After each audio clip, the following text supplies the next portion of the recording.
Before we get started back up again, I just wanted to do two really quick announcements that this kind of reminded me of.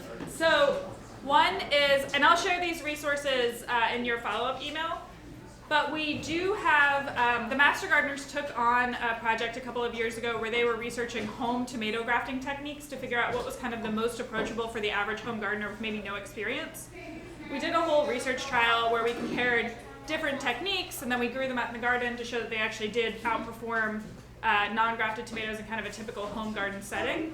And we actually got an award at the International Master Gardener level for the research project for that, which is cool. And we have a whole bunch of videos. And so what I'm going to send you is I'm going to send you a link to the special page on our blog where we cover all of that. So if you're interested in tomato grafting, we have a whole bunch of resources of like, how do you do this as a home gardener, right? So that's all there. And then the other thing, you heard about this the first day, but as a reminder, the Durham Garden Forum has kind of, they're a talk series that goes all year. It's $25 for the whole year. But as a master gardener, as a student, you can attend one for free just to see how it is. You just email, and I'll give you the email address. You email Gene Carlone. You're like, hey, I'm a student. Can I do one for free? And he'll let you do one for free to see if you like it. And we have a talk coming up in April that actually I'll be giving called The Trouble with Tomatoes, which is all about like, it's not you, it's them, and kind of how you work around that. And so if you want to get more into, as I always consider them varsity level, I think calculus is also a good way to put it, If you want to learn more about that kind of from also like a plant physiology perspective and what you can do as a grower, that's a good one to check out for free if you're not a member of the forum already. So with that, Cheralyn, take it away. Yes, I highly recommend the Durham Garden Forum. It's awesome. Also, I don't know if she was talking about your little project, not little, but your project that you're doing. I bet all of you are like, oh my God, am I doing it right? They're gonna fail me. Totally not. All the master gardeners here already love you and are glad you were here, and we want to keep all of you. Otherwise, you wouldn't have been selected. So don't be nervous about that. And there are lots of people that will help you, or if you have any questions and vegetables are included, come see me, I'll help you with your report. But yeah, it's so cute, like, it's like, no, it's really fine. Okay, so, corn. All right, oh, this is so cute, but this is a continuation of corn. So the point of the corn is to be the pole. The bean grows up the pole, and it also feeds the soil. It feeds the soil nitrogen, which we'll get into when we're into beans. I won't go into it now. And the squash actually covers the ground so that weeds don't grow, and it keeps the soil cool, because historically these were grown in really hot areas, because these are all summer crops. So it just keeps the soil cool and keeps kind of water in the soil, which is really nice. But it's also snake habitat, so with caution, walk with a stick and bang it around a lot, because they don't want to hang out with you either. Okay, beans, warm season. So we're going to really concentrate on the New World beans. We'll talk for a minute about Old World beans. But New World beans are the ones that, your pintos, your scarlet runners, things like that. But it's also all the green beans that we eat are the common beans. The common New World beans are like when you eat, your Blue Lake 74s and your contenders and all those are all New World beans.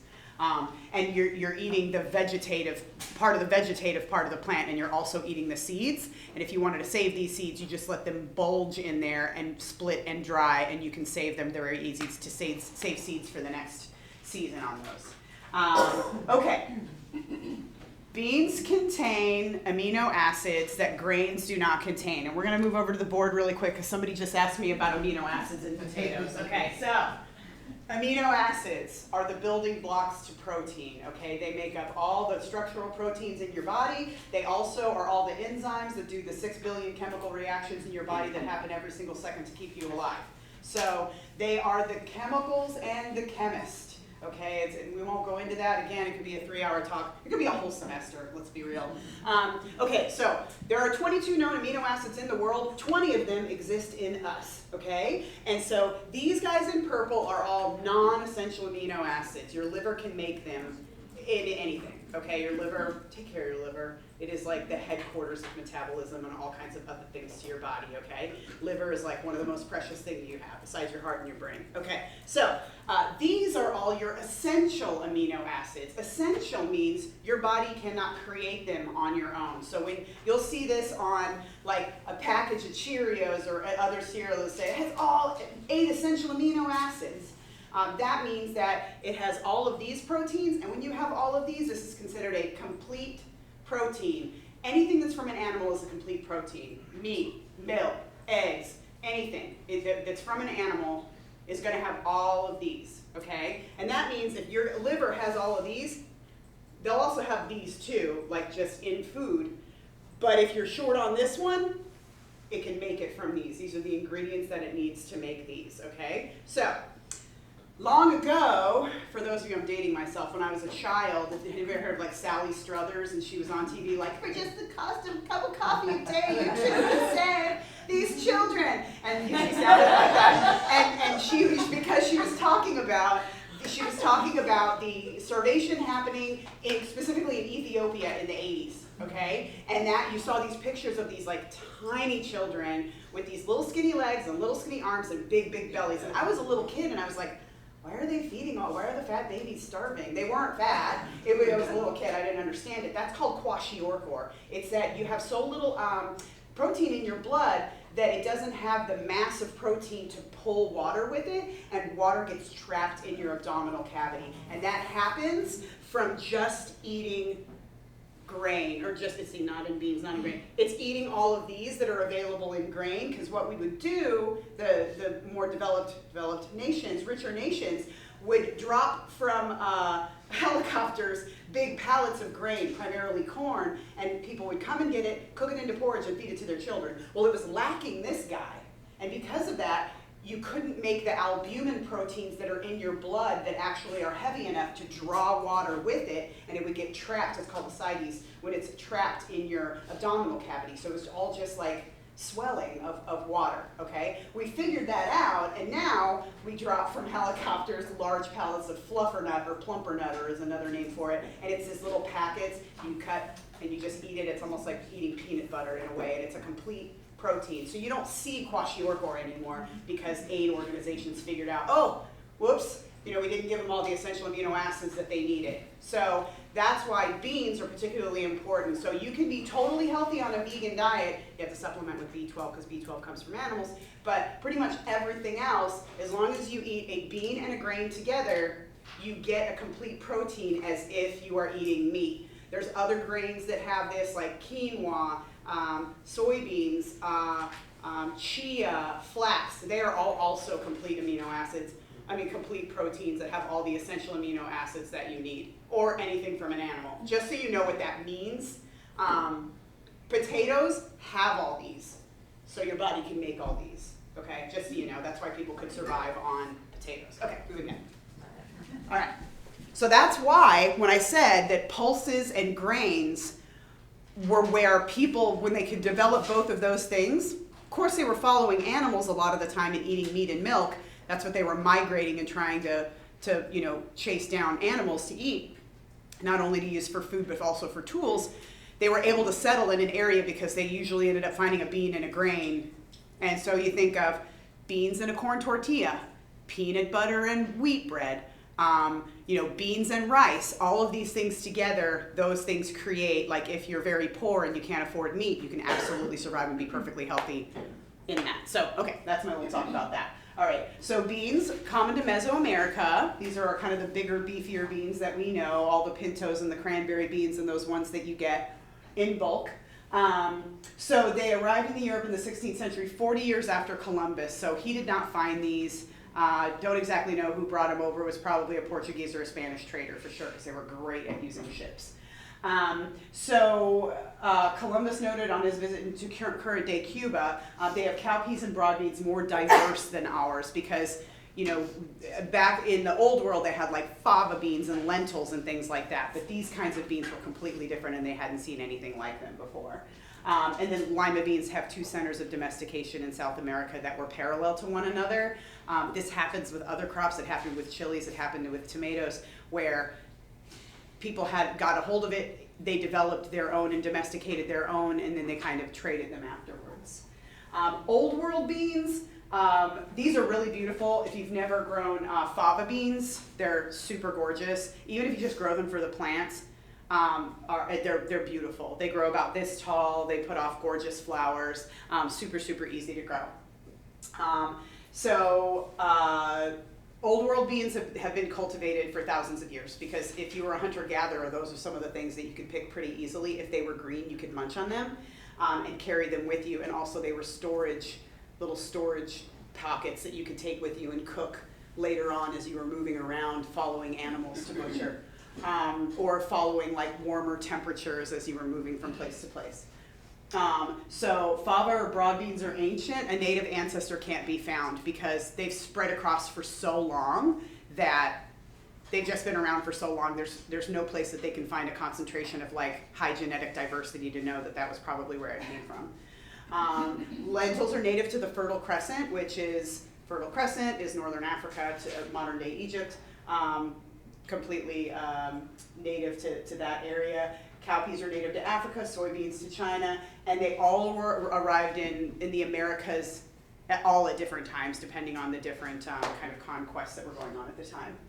So growing beans, people think, oh, if I grow beans, it'll put nitrogen in my soil. Not necessarily. They are all Fabaceae, which is a huge family that beans are a part of. There's also like hairy vetch and mesquite trees and things like that. These are nitrogen-fixing plants. So 80% of the atmosphere in Earth is nitrogen. We're breathing it in all the time. And so that's how chemical fertilizer is made. Like a conventional fertilizer, they use a ton of fossil fuels, and they isolate nitrogen from the atmosphere and pelletize it and make it into nitrogen that's absorbable by plants. Or you can take what is sort of leftover proteins from the animal industry and use it as organics. So when you think of like carbs and fats, primarily are our carbon groups. That's where we get our starches and energy. Nitrogen groups that we also need for plants is part of the cycle. That's where all of our proteins come from. So all those little letters that I have up there, those are all like nitrogen. They have carbon in them too, but they're like, that's where all our nitrogen groups come from, are our proteins. And so this is also necessary here. So these nitrogen fixing plants are protein rich plants. So anyway, these little guys, there's rhizobia that live in these little nodules, and they trap atmospheric nitrogen and they feed it to the plant, the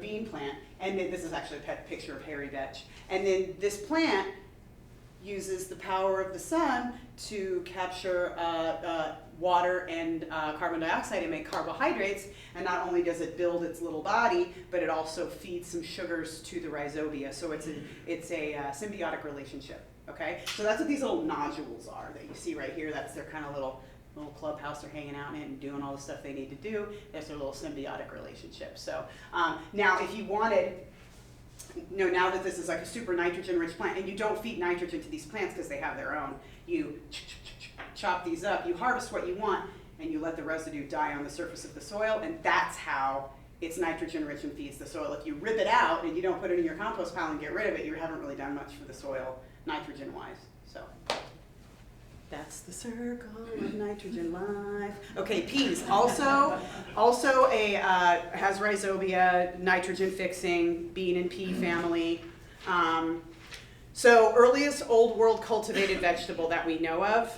If you see a seed that's huge, it would be really easy for a hunter-gatherer to start collecting and using, and then eventually throwing into the ground or coming back to that place all the time, knowing that those big juicy peas are there because the seed is really easy to see. In the Neolithic area, Greece, Syria, Turkey, Iraq, Jordan, that whole area, that's where peas were originated from. And even in Swiss and Hungarian archaeological digs, it's like peas have been around forever, ever. So Aryans of West Asia introduced them to Greeks and Romans. Norman conquest brought them to Britannia. And that's why mushy peas are like part of, I think that's probably the most delicious part of British food. I mean, I've had a full English, it's interesting, but it's not like, it's their culinary masterpiece, and I don't want to yuck anybody's yum, but the mushy peas are good and interesting. They're buttery, that's nice. And they arrived in France in the 16th century, where they got kind of fancy and delicate with some of their peas and beans and things. And then, of course, English settlers brought them to the American colonies because they're big seeds. They're easy to let some of these guys in, to let some of these kind of, because these peas right here are snow peas, and then there's like sugar snap peas like this, and you're gonna eat the pod on this, and then these are shelling peas. So if you let these guys get mature and kind of bulge out, they'll dry, and you can save them for the next year. But peas, along with carrots, totally different families. There are some families of vegetables that will, you'll be able to save the seeds for years and years and years and years. These guys, not so much. Their germination rate drops pretty precipitously year to year. So it's a good idea to get fresh seed for peas, or just plant them really thickly and then, hope for the best. So, and then, everybody knows Gregor Mendel, father of modern genetics, in your junior high or high school class when you had to do the little squares and guess which one would be which. Okay, 3 basic types: snow peas, snap peas, and shelling peas.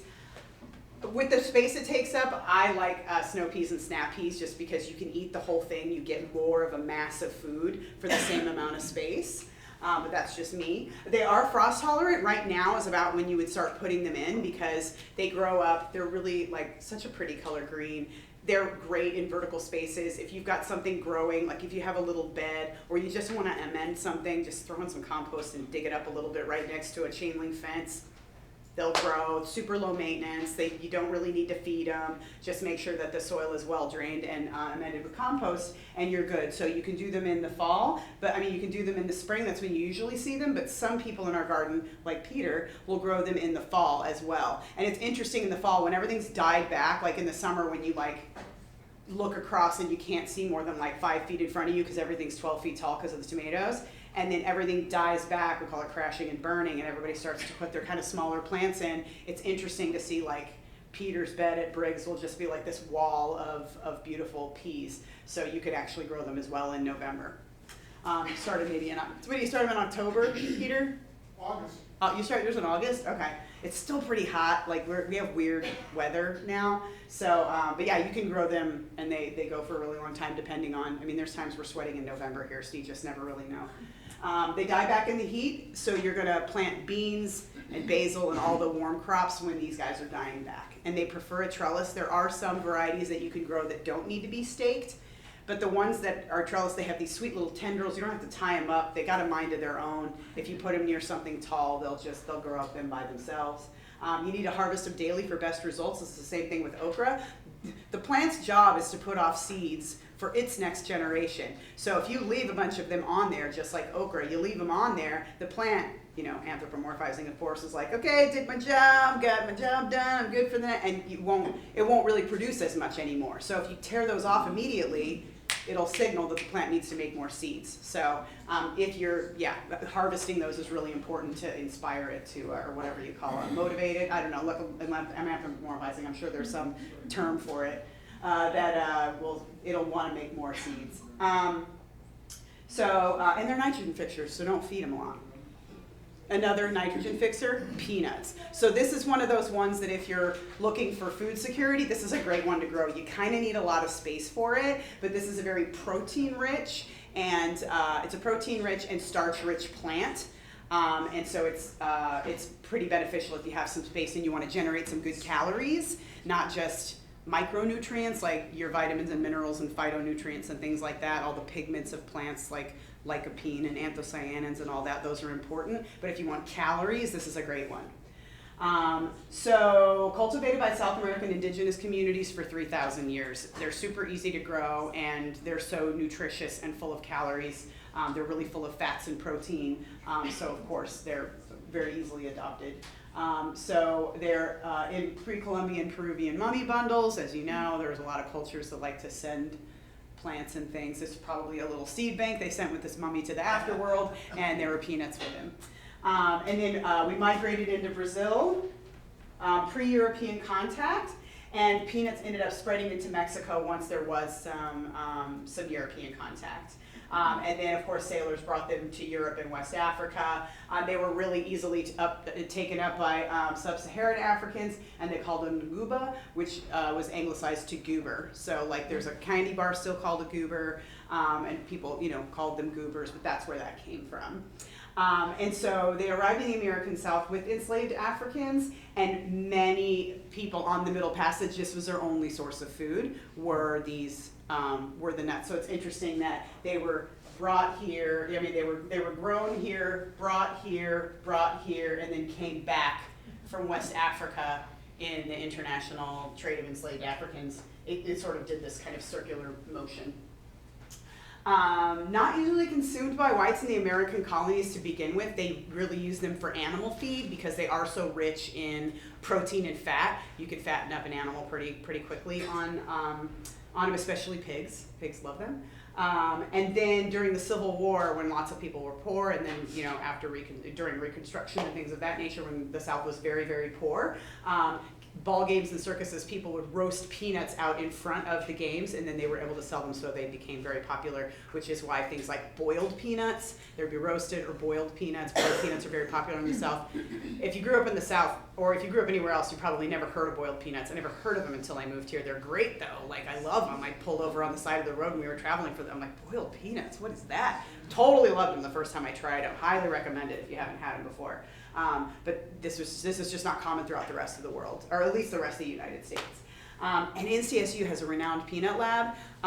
They're fantastic. I didn't know, I called them because I wanted to grow a row of peanuts to be able to do this whole little like kid club thing and teach them how to make peanut butter and talk about George Washington Carver and that whole lesson. And when I told the guy that runs the peanut lab, hey, I want to teach people how to make peanut butter, he said, these aren't for peanut butter. You go to Georgia and get their peanuts for peanut butter. These are cocktail peanuts. We eat our peanuts whole here. I was like, sorry. And he was right. They're gorgeous. They're big, bodacious, juicy, awesome peanuts. And he gave me this massive 50-pound bag. I was giving away peanuts to everybody because there was just so many peanuts. And then he gave me 10 other individual 1-pound bags because they grow them specifically for disease resistance, making sure they're not wrinkly, making sure the skin comes off easy, things like that. So we're part of the College of Agriculture and Life Sciences, and now as a Master Gardener, you are as well. And so the access of resources to all kinds of like plant testing and I mean,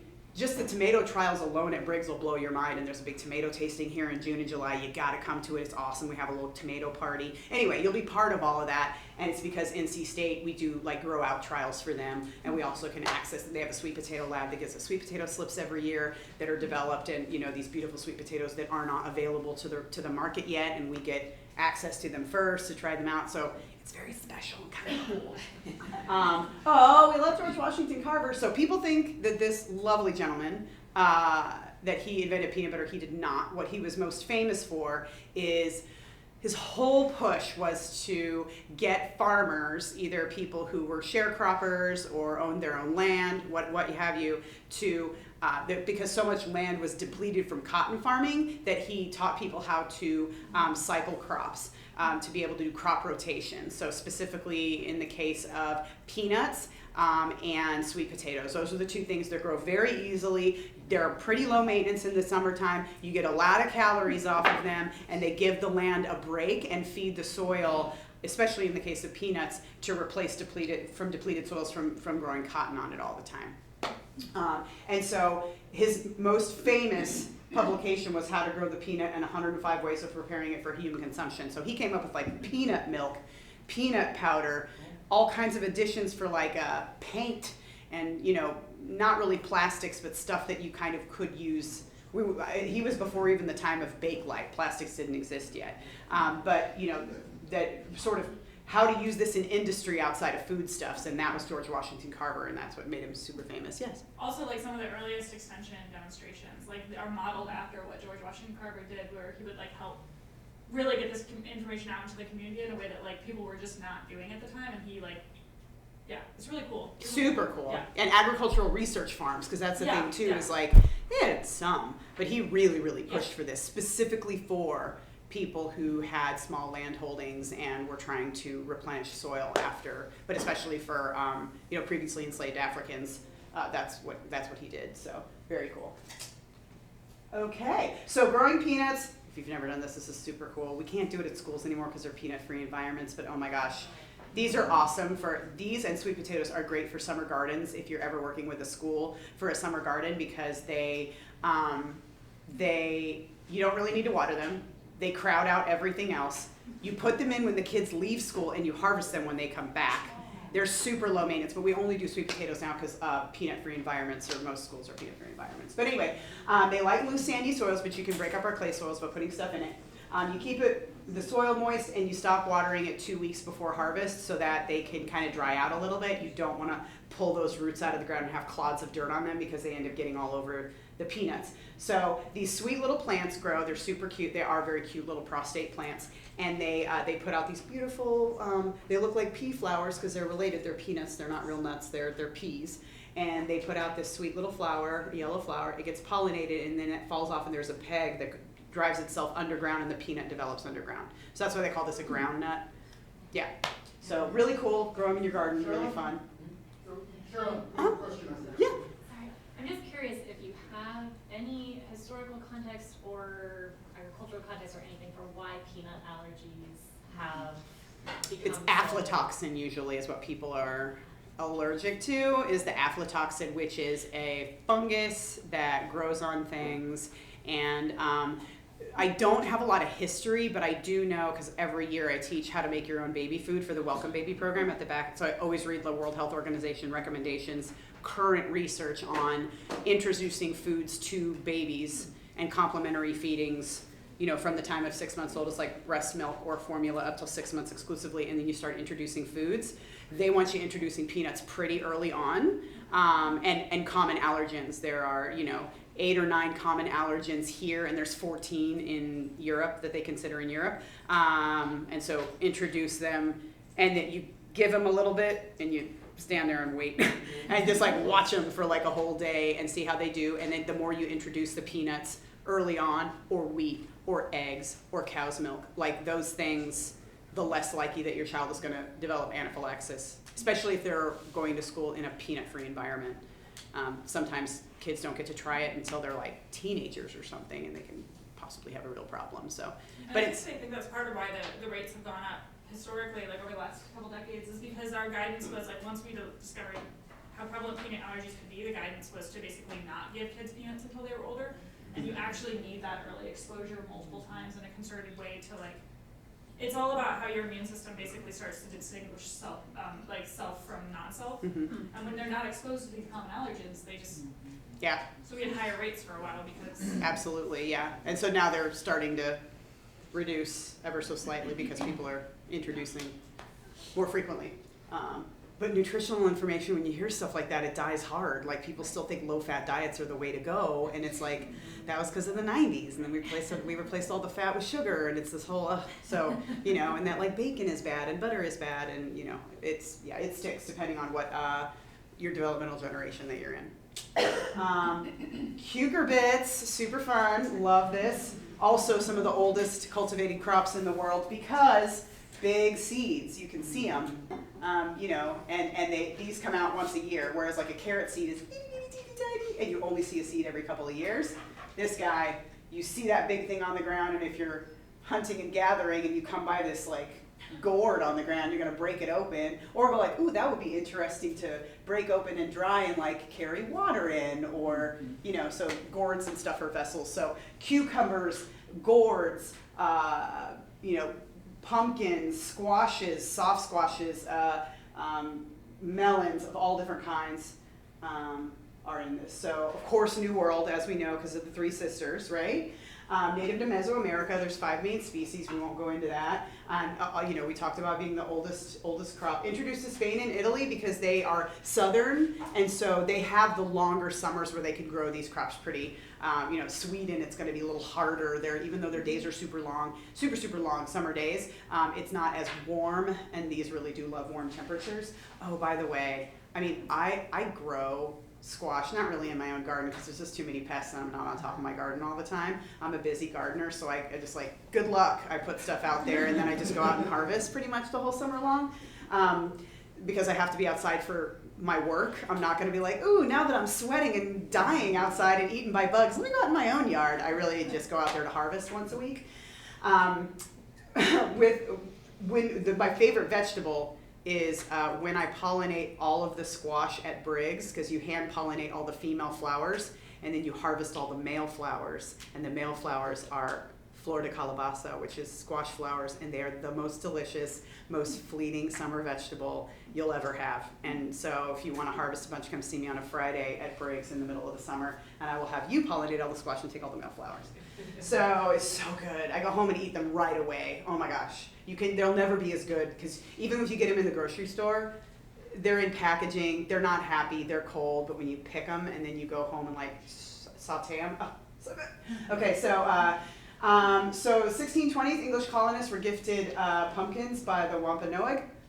They at first didn't really like them very much until they started starving, and then they ended up loving them, which is great.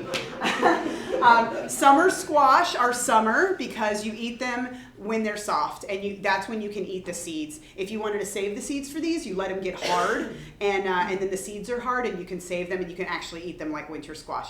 Often, and you will get this too as a master gardener, around October 25th, someone will approach you and say, I want to grow some pumpkins for my kids so I can have some pumpkins for Halloween. And I say, you know what, see me in June of next year, let me get you a pumpkin. That's usually how we do it, because winter squash does not grow in the winter. It's called winter squash because it grows in the summer, and you store it over the winter. It's one of those things you could put in a root cellar and it'll last 6 months. So that's what a winter squash is. And so it's one of the three sisters. We talked about that. And some gourds are edible, and they were historically used as vessels. They're very fun. We have a bunch of ladies at the Briggs Garden that will do a gourd forest once in a while, which is pretty fun. Oh, and in the picture, look at them sharing. Wow. Okay. Growing squashes and gourds. Okay, these are pest prone. All right, you're just going to have your heart broken over them. You got to rip them out and put another one in. You just have to be vicious with these sometimes. So these guys right here you can get rid of pretty easily. These are squash bugs. The problem with the community garden is that you could be picking squash bugs all day, every day, and the person next to you is ignoring their bed, and they just go, ooh, yay, no competitors, and they come over. So you'll see their eggs here, if you can see that, okay? And these guys are awful. I just walk with them, just smash them. Or you can grab them and put them in water. I'm not that patient. I will just kill them where they stand. So that guy, and then scrape those off like that, okay, or drop them in soapy water. That works too. And this guy, this is the moth. I think it's a moth. It's a bug. It's a beetle. It's a beetle. It says moth, but it looks like a beetle. It's a moth. Okay, it says moth. All right. But you can tell where I gave credit there. But I guess it's got the dusty wings when it opened. But I've never seen that guy. I only see this guy.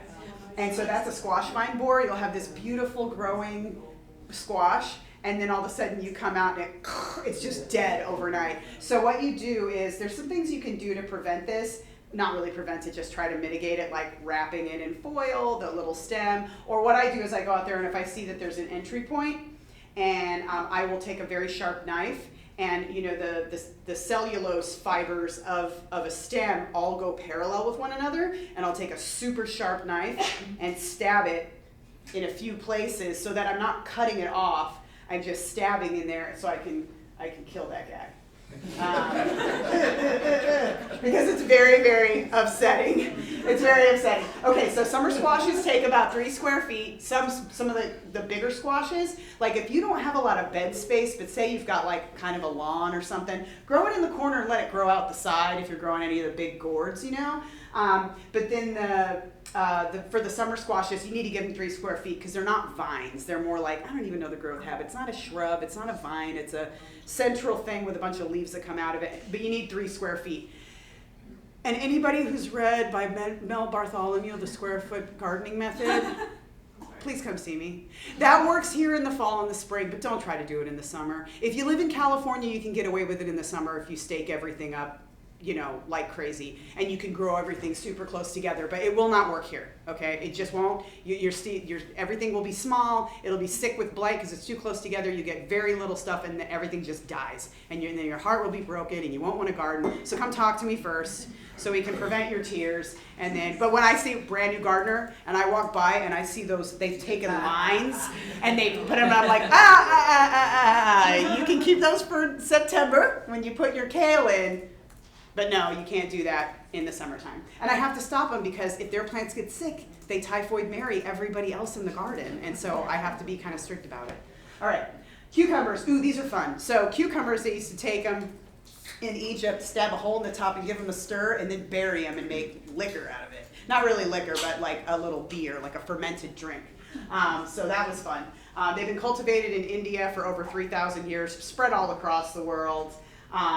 Emperor Tiberius, like, he had them basically carried everywhere he went across, you know, the Roman Empire, like, really bougie. There were all of the people that were like, you know, not all the people, but lots of kings and stuff loved this vegetable. But it's very easy to grow here. It just gets very, very hot, very, very quick, and they get very, very bitter. So cucurbitacin is the bitter flavor. I don't know why it's doing this. It's like, what is going on? So, you know, they were grown in Florida. Columbus brought them to Haiti. This was an old world crop, again, cultivated for a very long time because you see this big fruit growing, you're curious, you try it, you save some of the seeds, and you carry those with you. Also, you eat the seeds because if you dry the seeds, they're rich in protein and oils. So this is another source of protein and oil. We don't think of it, but if you let these seeds mature, you can plant them, but you can also eat them. Growing cucumbers. Okay, so this here is this is a pickle worm. I've only seen this happen one or 2 years out of the 9 seasons I've seen so far, where all the cucumbers had tiny little holes in them. But you have like kind of ebbs and flows with pests. 1 year will be terrible for squash bugs, and the next year there's not so many. Or 1 year is terrible for Japanese beetles, and then next year not so many. It froze pretty hard for pretty long the ground this year, so I hope it killed some of the Japanese beetle grubs. If you're ever digging in your yard and there's like a white juicy grub, chances are it's a Japanese beetle. There's also some other thing it could be, but Japanese beetle is most common. So that's the moth for this guy. I've never seen that guy, only that guy. And then you'll see her right here, this cucumber beetle. You know, she sucks the saps out of things. But, you know, they don't have that many pests. They give you so many cucumbers. If you grow a garden, you're going to have like so much of certain kinds of crops that you won't be able to eat them throughout the rest of the year. Like, I don't buy cucumbers or tomatoes for any reason because I get to eat so many of them that I don't want to see them again for months. I'm getting that way with kale at this point. And then, you know, muskmelons. I got to race through a few of these because we're running out of time. But muskmelons, see, cultivated for a long time so you can see the seeds. What I want to tell you about muskmelons when you grow them, you know they're ripe, and we call them muskmelons because they smell delicious.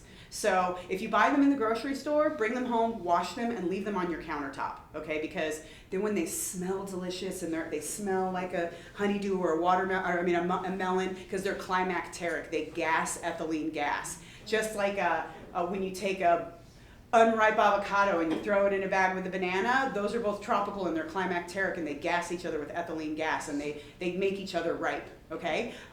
That's what muskmelons do. Watermelons don't do that though. So we'll talk about how to tell when they're ripe.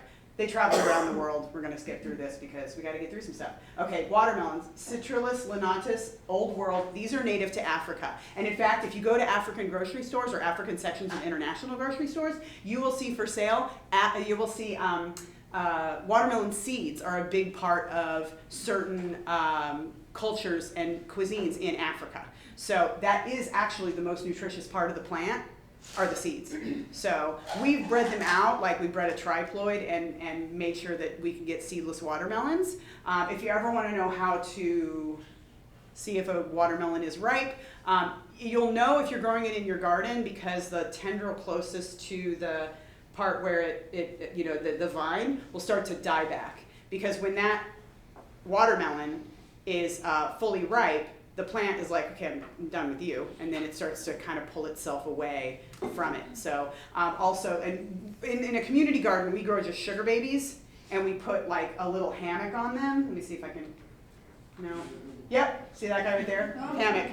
So you grow them on a fence, they've got little tendrils, and you put a little hammock on them, and then you can get a lot of vertical space because they take a lot of space. They'll just take up a whole. If I see somebody put one in the ground and they don't have a trellis, I'm like, look, you're not going to have, like, you either need to take it out or figure something out for a trellis because there's just no way you'll have anything else.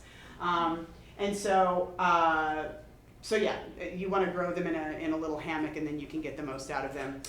They used to be white, and then they started to develop, and they weren't sweet. They were more like, I think they were found because they were like in dry areas, and you could bust one of these open, and basically it's a vessel of water. So these are heavy feeders. Anything that makes a fruit is a heavy feeder, and because it creates sugar.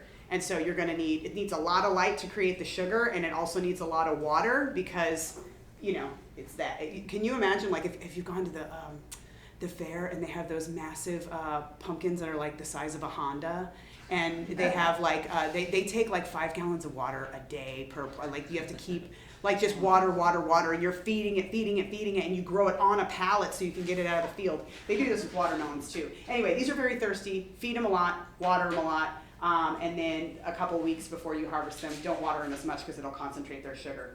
Look how this is antiquity. Look at that.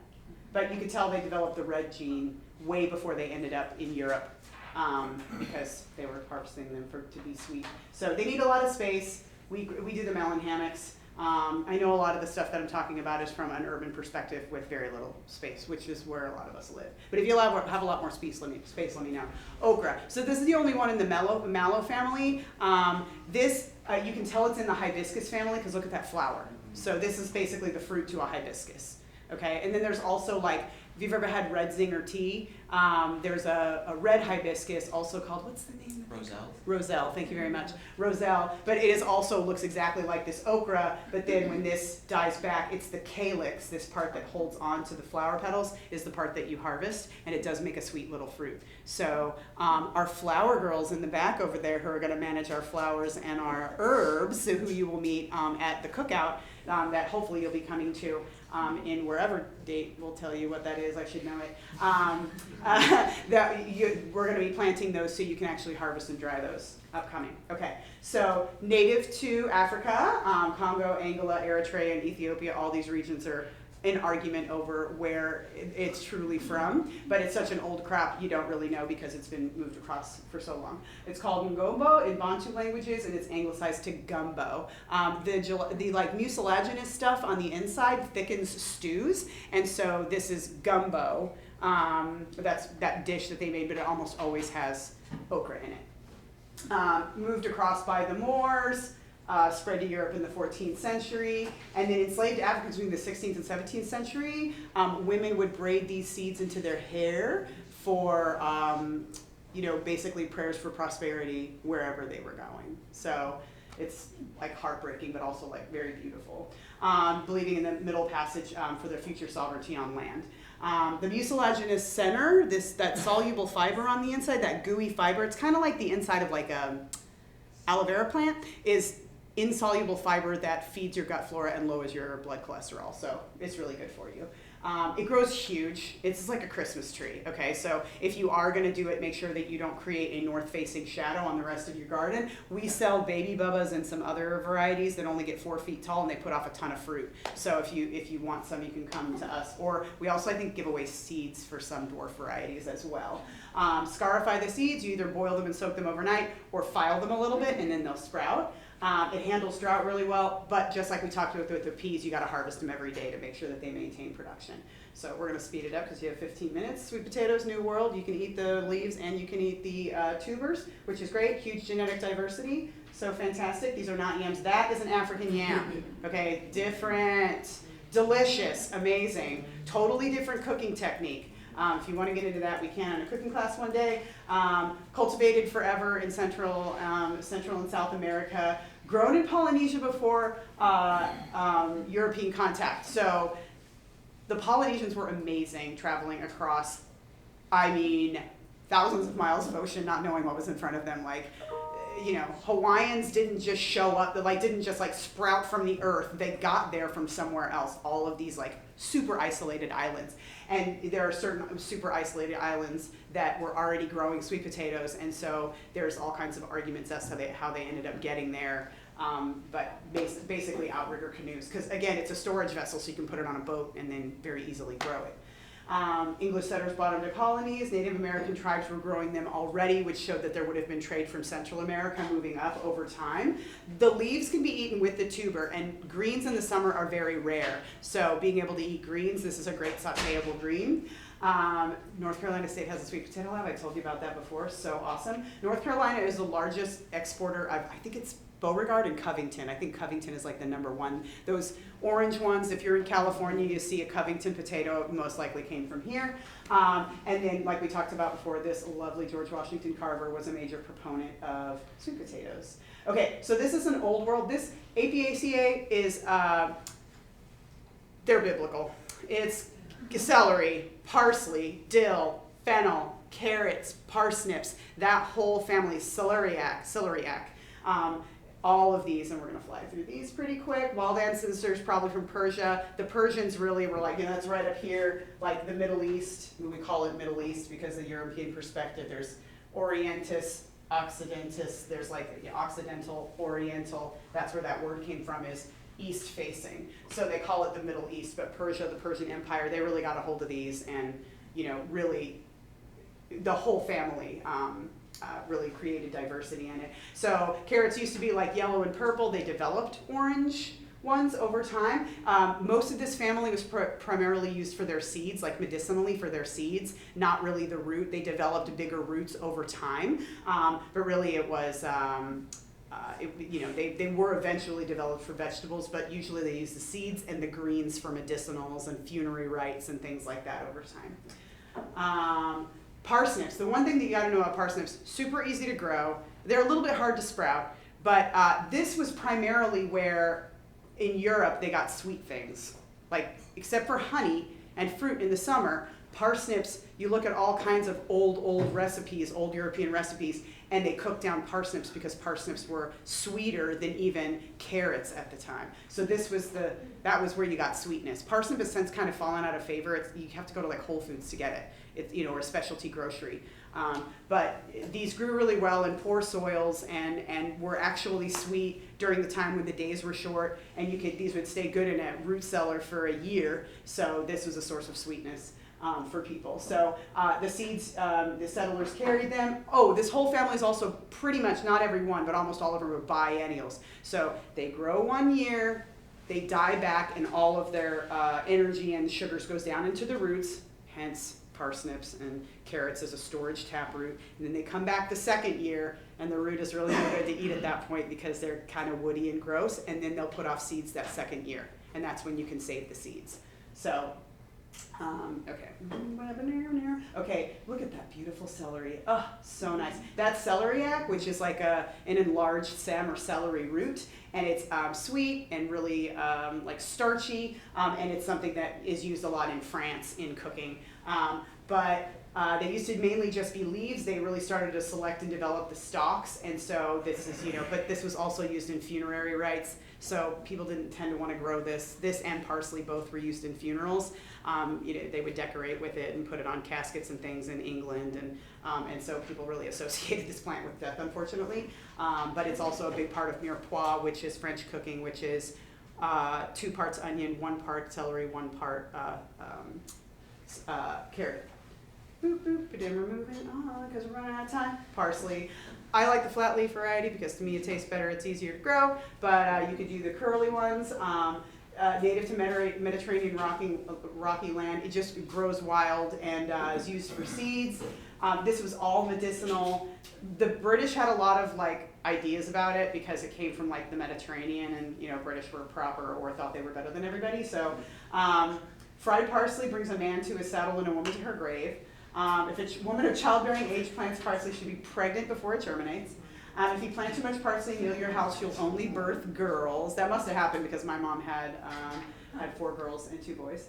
It only flourishes if it's grown by a witch. Never give it a gift or it'll bring bad luck. And babies are born by being dug up from parsley beds with golden shovels. So it's kind of before the stork was around. And in Virginia, the old wives' tale thought that parsley must be planted on Good Friday for it to flourish, but even a day before and it won't sprout. So we have a hard time sprouting parsley sometimes, but if you let parsley go to seed, this is the same thing for coriander and cilantro. I just let one of them go to seed and the plants will just come up, and then you could dig the plants up and separate them out. You just let it kind of go to seed and do its thing. Coriander is the same way. This will grow great in the winter. It will grow when it is absolutely freezing cold. So we're going to skip over this because we need to get to my favorite. So here's all of them, because we didn't also talk about fennel and anise and cumin, and all of these are of the same family. So I've got 10 more minutes, and this is my favorite one, brassicas. This is my buddies. At 12:30? Yes. Oh my God, okay, great, let's go back. Sorry, I have to 12:30. It's I skipped over good things. Oh my God. Okay, so pardon me. Okay, parsley. We talked about parsley. Okay, coriander. So cilantro, 10% of the population thinks this tastes like soap. And if any of you out there, I believe you. Okay, I believe you. Like some people who love parsley or cilantro, like, how can they not like it? It's so amazing. Well, it's genetic. What you taste are these chemicals that are really prevalent to all of us when this thing bolts. So bolting is when something puts off a flower and then gets pollinated and makes seeds. So this plant is, this is cilantro growing, or it's trimmed, but when it puts off a flower and this is pollinated, if you don't believe what people, you want to know what those people taste, the 10% of the population, come see me in May when this is bolting. By the way, it has the exact opposite season of basil. So right at the beginning of April, when somebody comes to me at that sale and goes, "Where's your cilantro plants?" And I'm like, "Come with me. You need a planting calendar." I can tell they're new. I was like, "Oh, you're new here. Come hang out with us."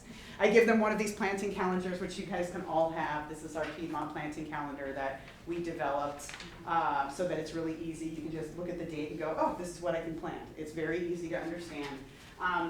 So this has the exact opposite season as basil. So when this bolts, go and try one of these leaves then. It's like you're eating shampoo. It's so gross. So it really puts off a lot of that flavor. And so that's why usually when I'm cooking for people I don't know, I try to leave the cilantro on the side because I don't want to gross anybody out and put cilantro in everything and then they can't eat the whole meal. But I love cilantro. I could eat it like a sauce. Like, it's so good.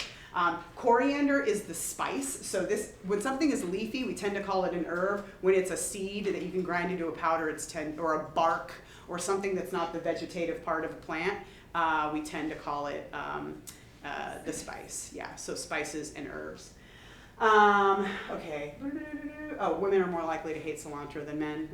More of them express this gene. So, but African American, Latinx, East and South Asians are less likely to detect it, as evidenced by it being like ubiquitous in their cuisines. So, okay, easy to grow in cool weather. They survive in hot weather. Some of them, like the biennials, like fennel and especially parsley and those kinds. They will grow during the summer. If you plant them in the spring, they'll grow in the summer and they won't bolt that first year. Bolting is putting off flowers to be pollinated to make seeds. But they just don't taste that great. But as soon as it gets cool again, they'll look a little better and they'll be happier. In fact, usually I'll grow the parsley and then grow a big plant over it like a tomato or something, so it gets a little shade and it kind of limps along. And then I'll start cooking with it again in the fall when it cools down. Let's see here. And then things like carrots. There's certain things that I don't really grow in our garden, both at home and at Briggs. Things that are really cheap and easy to get, like carrots and onions, like the storage onions, I don't really grow just because I have limited space and I want to get the most amount of calories. And a carrot takes about 100 days, so you're looking at over 3 months, and it takes a square foot. Or you could grow a collard plant that you can harvest all winter long. But that's just me. Some people love growing carrots. I'm all for it. So carrots are another one that their germination precipitously drops year after year, like at least half the first year and then another half the next year. So I would, especially with these, I would refrigerate those seeds and then just take them out when you want to use them, or just buy a little bit of seed and use it up pretty quickly. But if you have some old seeds, if you find some carrot seeds that are 10 years old, just scatter them and see what happens. Like it won't hurt to throw them down on the ground, plus they'll compost there or get eaten by get snacked by something if it doesn't sprout.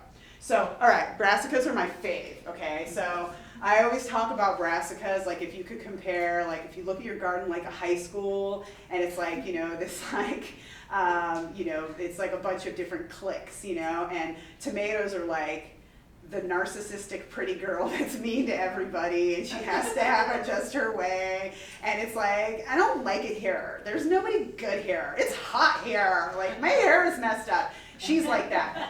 This family is like, hey, what's up? Is like the guy or the gal that gets along with everybody, doesn't really mind, real low maintenance, can hang out with anyone, doesn't get bothered by much, and you know, just is a steadfast friend that most of them can survive through the entire winter, and they're your buddies. This right here is just to demonstrate the evolution a bit of the different families of this vegetable, okay? So Brassica oleracea is the one that you have all eaten more than anything else. That's your broccoli, cauliflower, kohlrabi, cabbage, kale, collards, Brussels sprouts. We'll look at a picture and I'll remember more of them. Romanesca. So that's this guy, Brassica napus and rapa. These are your Asian brassicas, your tatsoi, bok choy, Chinese cabbage, stuff like that, and then also canola, and we'll talk about what canola is in a minute. And then these are like Nigella, and these are all like different ones that are a little bit older that you do find some of their genetics like mixed in here, but this is just a way to kind of show their development over time. My faves, my buds, right here, these are the very best ones, in my humble opinion. So you've got collards, you've got, look at those kales, I mean, come on, like so great. And then you've got Brussels sprouts. They don't really grow that great here. If you start them in the fall, sometimes they'll grow over the winter and give you something. But they're called Brussels sprouts because Brussels has a really long, cool season. So the stalk can get really long and put off all these little, if you've never seen these grow, they're so cute. Like in the fall, if you go to Trader Joe's, you can get a big stalk of them still on the stalk. It's pretty cool. But yeah, those are good little buddies. Cauliflower, broccoli. The Sicilians got a hold of these. Southern Italians were the ones that really developed the inflorescences of these. We'll talk about that. And this is a kohlrabi, where this is an enlarged stem, basically. So the Europeans, they got a hold of these brassicas and spread all across the continent, and then they selected some for the leaves, in case, you know, so in which case we got collards and kale. Some selected for forming heads, which are cabbages, and then also some of the collards form heads.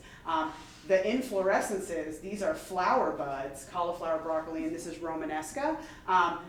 The Southern Italians got a hold of these and basically, because all of these put off flowers that look like broccoli, but they're little.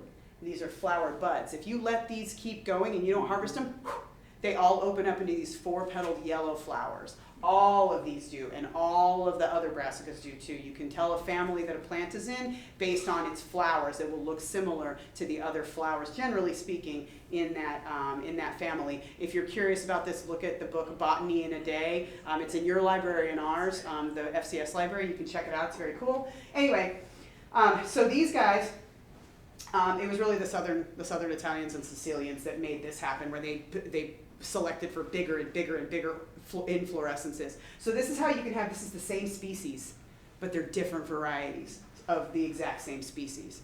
Darwin was fascinated with these because of the diversity of what you could select for and choose for and breed for. So that's why this is not natural.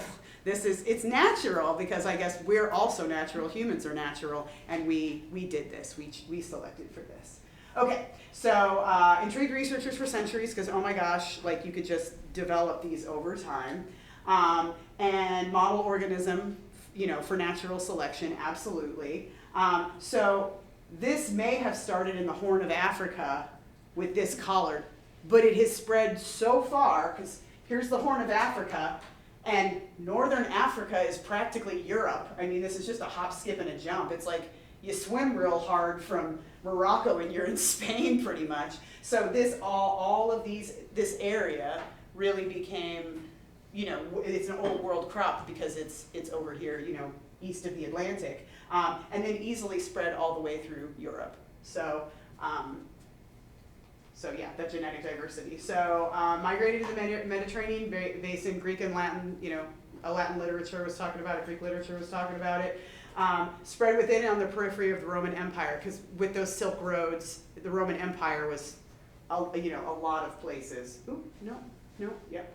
Okay, so we talked about Southern Italians adept at cultivating the edible inflorescences, so basically flower buds is what they really developed for bigger and bigger ones. Collards were cultivated thousands of years throughout Africa, called Sukama and Swahili. And enslaved Africans also brought collard seeds. It was one of to the South, the American South, which was one of the few crops that they were allowed to grow and cook themselves for themselves. Collard greens, like if you go west of the American South, the way that collard greens are cooked, that's not how the rest of the United States cooks greens. Like if you go to the western United States, it's like quick sauteed kale or eaten raw or something like that. Actually, raw brassicas like that, raw kales, didn't really come into favor in the until maybe the 90s in California, and then kind of spread across the United States. To me, I don't like eating raw kale. To me, it's indigestible, but that's just me. Lots of people love raw kale in a salad. I like mine lightly cooked. It's more digestible for me. But really that like long cooked with like delicious pot liquor and, you know, and like a turkey neck or ham hock or something like that is a uniquely American southern dish. So cabbages arrived in the colonies with 1541 with settlers. So cabbages were developed kind of in like middle to northern Europe because they had colder winters. And when you develop a head, which is not on here, but if these guys right here can survive the freezing pretty well, except lacinato kale. That's a Sicilian kale, or a Tuscan kale, and it doesn't really get cold in Tuscany. But these guys are more northern Europeans. There's one like this that has a thinner leaf that's called red Russian kale, and it could freeze. It could be 0 degrees for weeks, and you just, as long as you don't touch it, as soon as it gets warm again, it's fine. You can go out there and harvest it. Just don't mess with the plant while it's frozen. It has its own like almost like antifreeze in a way. I don't know what it has in there, but it's just, it recovers, which is great.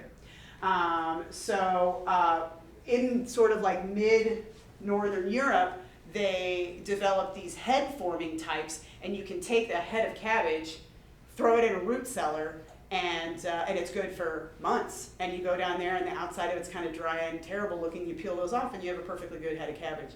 So yeah. That's why those were developed. Yeah. So the reason that I like them, and we'll talk about how to grow them in a minute, is just because there's just not that many pests for them unless it's warm outside, and I'll show you what those pests look like. Then you have Brassica rapa primarily, and that's also Old World, but it was way further east. These are the Asian brassicas. So if you look over here, we're further east here. So again, you know, there may have been the original development in the Horn of Africa of brassicas, but there was also a development of them. There were some old varieties found sort of on rocky outcroppings off of the Mediterranean coast, but they definitely spread this way over thousands and thousands of years in prehistory, and that was that original triangle that I showed you that they all share genetics. But when they came over here, all these guys here, Mizuna is a beautiful one. Taka, the beautiful guy that made if Taka ever shows up with his sushi boat, go for that first because it disappears at the potlucks. He always brings the most gorgeous, its food looks like sculptures. Anyway, he always grows Mizuna. It's one of my favorite winter greens, but it doesn't survive freezing. So all of these greens were developed in Southeast Asia. So it doesn't freeze there, so these don't tolerate it well. They're a lot juicier, they contain a lot more water, and so when this freezes, the cell walls just don't survive. They burst and this rots. So these just don't do as well, like pak choy, Chinese cabbage, anything with this like juicy, crispy spine like this. Oh, these baby bok choys right here, not good. You can cover them if it gets down to freezing and it's fine, but if you have like 12 degrees 4 days in a row, they're toast. So harvest them before that. And this is gailan, which is, if you go to dim sum, this is Chinese broccoli. These are very, very easy to grow. But they grow well in the fall and spring. You're not gonna overwinter these guys. Okay, so pak choy, most ancient variety developed. Chinese cabbage was just developed over the last 600 years through breeding techniques. So Mizuna, it's so good. Like I just seed it really thick. This is kind of a neat picture of it, but you can grow purple or green and it gets really tall. It's one of these that you can actually eat raw, and it's a little bit peppery, but it's not like hot, you know, like a hot like Spanish radish or something like that. Alexander the Great recorded samples of Brassica rapa. His empire included much of the Fertile Crescent, so a lot of these varieties were developed there as well. So rutabagas and turnips. Here, like elder Southerners will say, enjoy some turnip salad because they grow the turnips for actually the greens on top, and they'll cook the turnip greens. Some of the elders would have grown the turnips specifically for storage to cook later, but a lot of times they'll grow them really thick together so the roots don't get very big, and they just harvest the greens off the top. But a lot of like the really northern societies of Europe will grow them more farther apart so that the root or the storage stem gets much, much bigger, and that's something you can store in storage over the winter time. So those are very popular in Sweden and England when it gets cold over the winter. So Brassica raupa and Brassica napus are used for canola oil, and the seed, when you grow the seed, like if you talk to a farmer or you look in the list of subsidized crops in the USDA, it'll be rapeseed, and canola oil came out in the 80s. And so what it is it's basically mustard seed.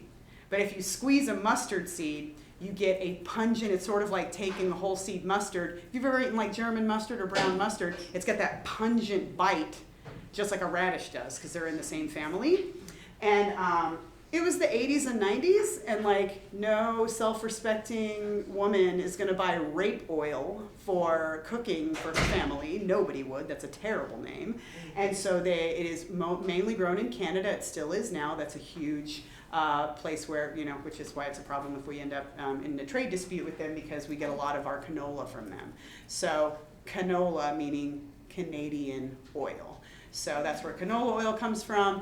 Whenever you open an oil and you smell it, and it has no smell or no taste, it has been usually expeller pressed and distilled to remove all of the flavors and smells out of it so that it's more shelf stable, and you can store it in clear glass and it doesn't break down as much as, say, like, extra virgin olive oil versus an olive oil blend. You'll smell extra virgin olive oil and it's green and it smells like that. If you look at olive oil and it's like yellow and it has no smell, it's been a lot more processed, so you can cook it at a higher temperature. So anyway, this is also a brassica, is canola oil. So sulforaphanes, the stuff that flavor that some of you can't taste it, but there's 25% of the population approximately in here that won't taste sulforaphanes, and those are the bitter flavors that come with this family of vegetables. It's the bite that comes with a radish or the bite that comes with a turnip or something.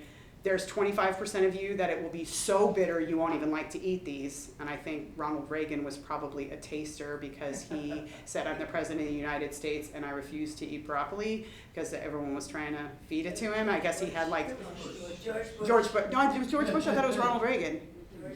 Either way, one of those presidents did not want to eat it. He was probably forced to eat it as a kid, so never force a kid to eat any food, but definitely not this food, because anything in that family, that flavor, a quarter of the population can taste it so powerfully that it's kind of gross. And then about 50% of us taste it a little bit, and it's purely genetic. So I actually have some paper that you can taste that will tell you whether or not it is like that, but the paper is not that effective because I'm a taster and I couldn't taste anything on it. Lots of people in the class that I tried it and didn't, so we got to order more paper.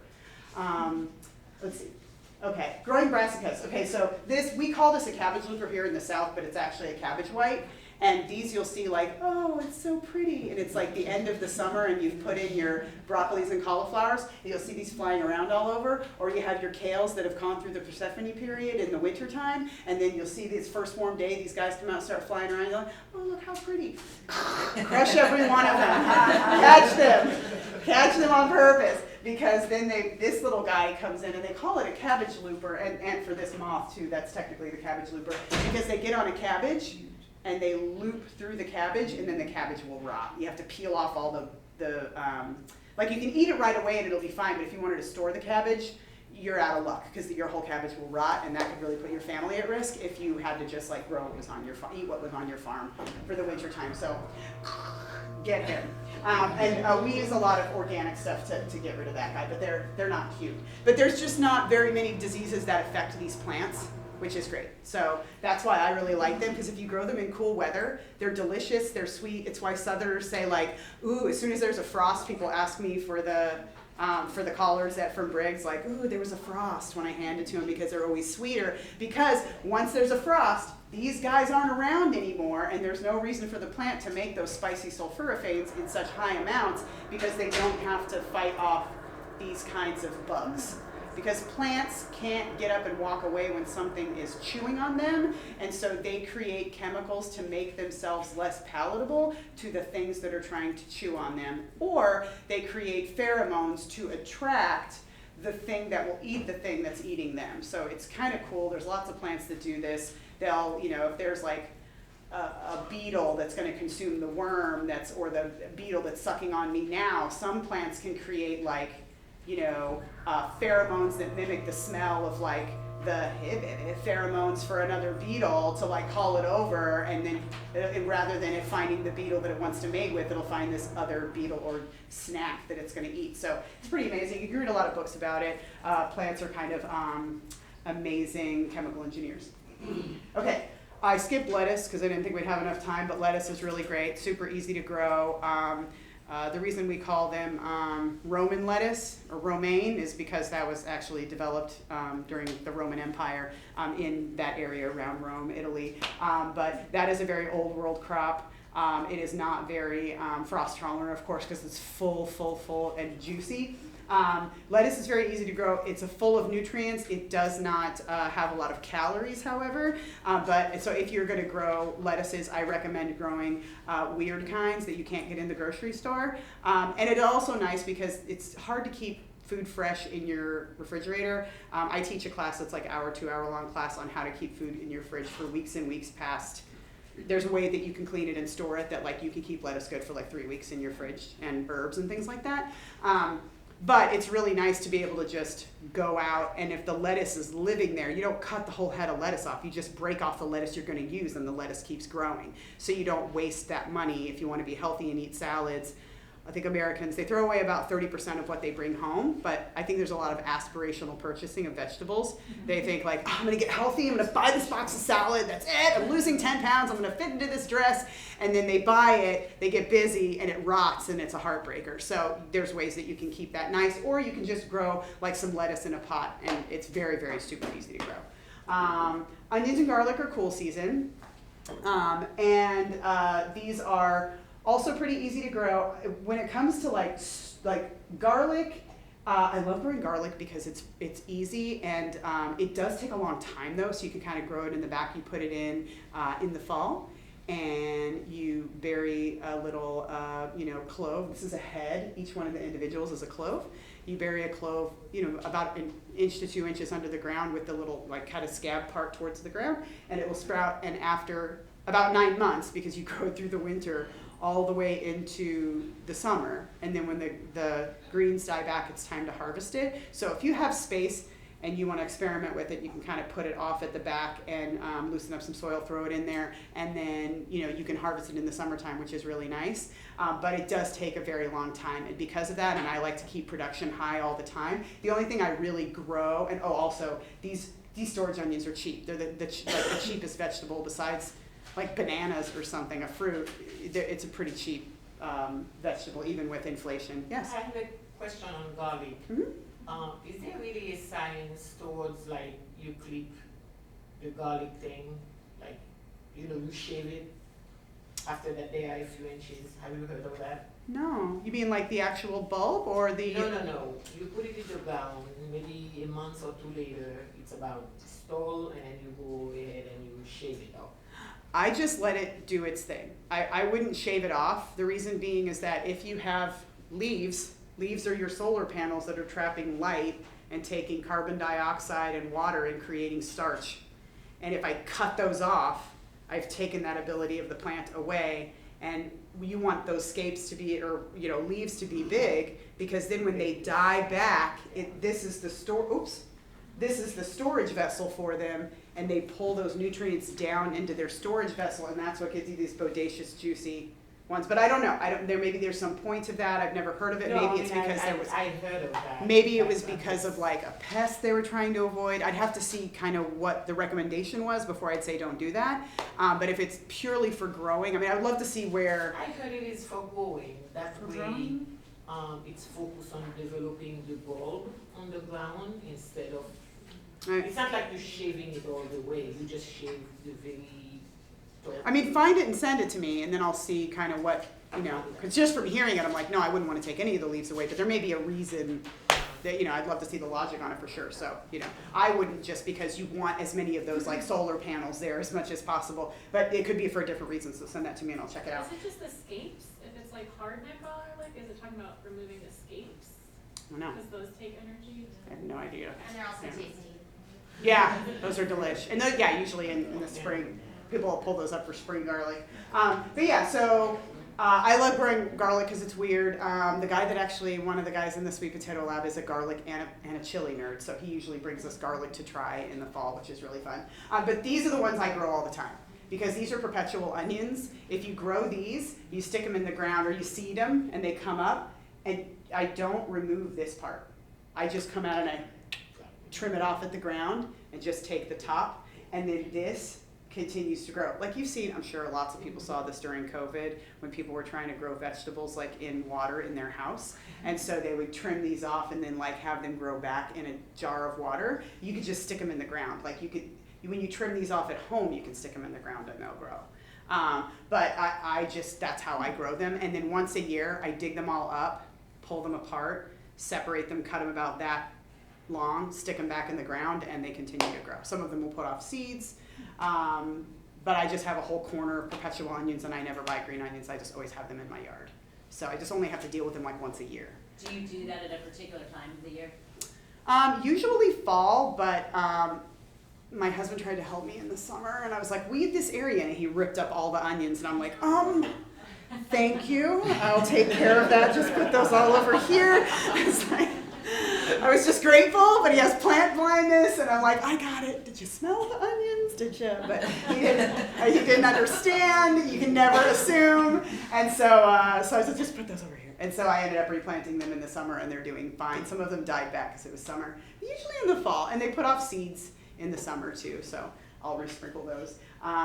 Chives are another one that are really super expensive. If you do garlic chives, oh, come and see me for garlic chives at Briggs. Oh my gosh. They're like invasive almost. They're so weedy. They put off so many. But onion chives, you can tell onion chive because it has a hole in the middle, and a garlic chive is a flat chive, and you'll see them in Asian groceries, a big bunch of them for like $1.29 because they grow like weeds. And if you eat like a pork and chive dumpling or something, anything that's like blah, blah, blah chive dumpling in dim sum or something, it's always the garlic chives, the flat little chives, generally speaking. Okay, so, and then leeks grow real nice. So these are some quotes. Onions, the reason they spread across the world so easily is because storage onions, you can stick them on a boat and take off. And if you leave them long enough, they'll sprout. If you leave them on like a sunny window or something like that, they're gonna sprout. A lot of the foods that we have that sprout, like onions, garlic, and potatoes, you can store onions and garlic together, you can store potatoes together, but you don't store them together or they'll cause each other to sprout more readily. Most of them are irradiated. If they're not organic, they're irradiated. They're like put in big tankers and they're moved past cobalt 60. It doesn't make them radioactive. It's not anything to be scared of. It kills germs on the outside of them and it inhibits their sprouting, but they will still eventually sprout. So like, you know, we were talking about like if you had to hit the road or, you know, run off with your seed bank or whatever, if the world was ending and you ended up grabbing, if you ever got a chance to grab a bunch of potatoes, don't worry if they're irradiated, because don't worry, they're going to make eyes one day anyway. They always overcome it. It just takes longer. So, and then you could use them as seed potatoes. So yes, onions were buried in Egyptian tombs because, you know, you got to have good food in the afterlife. And then, you know, King Ramses buried in his eye sockets. And they were offered to the gods in many cultures because they were considered like holy. I mean, they're used in pretty much every cuisine as the base of every flavoring. So garlic and onions were used as antibiotics before modern medicine. And then also Greeks and Olympic athletes got massages of onion and garlic juice, which is kind of interesting. And then you could also use them as rent payment and wedding gifts because this is like a storage stem that, you know, you could keep, they could stay good for months and months and months. So, you know, it's considered good luck to give them for wedding gifts. And then of course they were on the Mayflower because they're just so easy to store and then they'll sprout and you can grow them. Just so you know, ladies and gentlemen, because I know you want to know about this. If you buy garlic, if you want to grow garlic from a head of garlic like this, you can. Just don't buy it from the grocery store because A, it may have been irradiated, and B, it most likely was grown in California or southern Mexico, and those varieties may not grow well here. Just go to the farmer's market and get something grown within 100 miles of here, or come in the fall and meet our sweet potato dude and he'll give you some, and you can grow them that way so that you know that they grew successfully where you're at. So that's the easiest way to do it. Organic garlic isn't irradiated, you can grow that too, but I would get it nearby. Also, anything you get at a farmer's market is not irradiated because it's not part of like the massive industrial food system. It's a small producer, so they just don't even have the resources to do something like that, nor would they necessarily want to.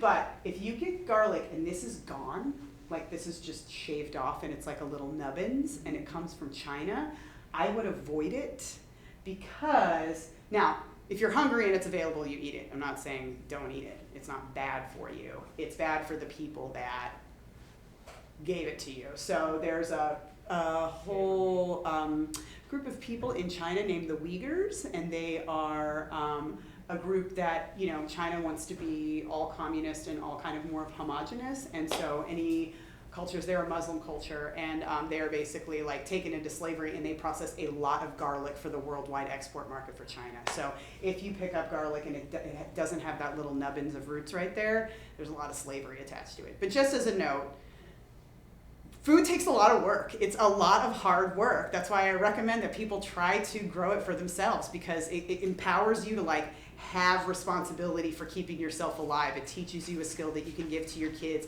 It connects you to your food system. There's all of these things. It reduces your bills. It increases your health. But it also, you know, just knowing how much work it takes, you appreciate so much more everything else that you get in the grocery store. And, you know, we think of like enslaved populations more modern, really, when it comes to like, you know, the American South and the people that we brought here, you know, that Europeans brought here, and that whole system. But this is something that's been going on. It is human nature. Migration and enslaving other people is part of human nature since antiquity. I'm glad that people are becoming more, you know, developed in understanding like that's messed up. It's totally inappropriate. But really, humans don't want to work too hard. And food is a lot of hard work. And so this is something that's been going on for a really long time. And there's a lot of modern crops that this is going on currently. And when you do a deep dive on food, like this one lady, the first time that I had a freak out because I found out about, I had to watch Meet Your Meat because I used to work for a large international grocer that you know, is everywhere around the world. And the CEO at the time, before it was bought by a large other international conglomerate, had us watch Meet Your Meat. And I was devastated because I'm not vegan and I'm not vegetarian. I'm like, I don't want to be vegetarian or vegan. And what hurt me most was watching the baby cows getting separated from the mom cows in order to keep her milk up, because that's how they freshen cows for the milk industry. And it devastated me. And I had just made like 3 pounds of ghee. And I was like, I got to throw that ghee away. Like, I can't. And I started calling all these local farms. I lived in Texas at the time. And I was like calling all these local farms trying to figure out, like, what am I going to do? Like, I can't unsee that, you know? And I spoke to this lady, and she raised cows and milk and did local meat and stuff. And she was like very, you know, I think she was a very Christian person. And I said, you know, like, what do I do? Do I throw away this food? And she said, no, somebody would die for that food. Like, you appreciate that food and you appreciate the cows and everything that the cows did to get you that food. And she said, if you want to go down this road, your faith has to be really strong, because once you start to see things, you can't unsee them, you can't unknow them. And I was like, wow, it was really impactful for me. And it's been really great for me, because I only really considered food from a culinary perspective at that point. I hadn't gone to nutrition school or anything. And at that point, it was like, I got to learn how to butcher animals. If I'm going to eat meat, I have to be able to look it in the eye and do it myself. I got to start growing food, because I have no idea what that's like. I don't even know what a tomato plant looks like. I was like in my mid-20s at the time.